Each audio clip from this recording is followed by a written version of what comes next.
bringing you the hottest, the latest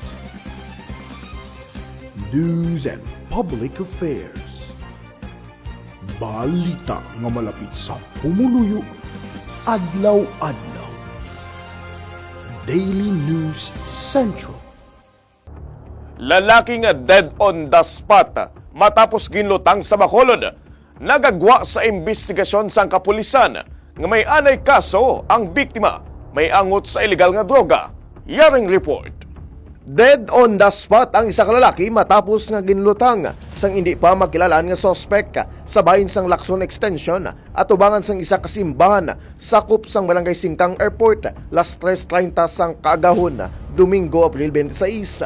Ginkilala ang biktima kay alias Jojo, 46 anyos, residente sang Purok Aning, Barangay Panukoy sa siyudad sang Bacolod. Sa exclusive interview sang Daily News Central kay Police Captain Sherwin Galopar, hepe sang Police Station 8, iyagin pahayag nga yara sa area ang biktima bangod may katransaksyon ini. Sa nakuha nga CCTV footage ang kapulisan sa nasambit nga area, nagasakay man sa motorsiklo ang sospek, kaginlutang patay ang biktima sa tubangan sang simbahan kag nakapalagyo. Narecover sang kapulisan ang 6 kabasiyo sang hindi pa may baluan nga armas lutang.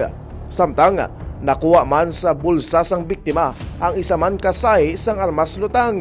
Sa dugang nga pagpangusisa sang kapulisan, naibaluan nga ang biktima ang isa ka anay preso kag may kaso nga may angot sa ilegal nga droga. Sa subong nagapadayon pa ang investigasyon sa kapulisan agud matumod ang identity sang suspetsado.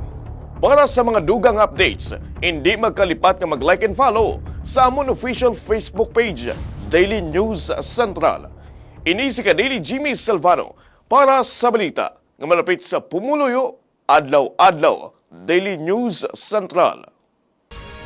Daily News Central.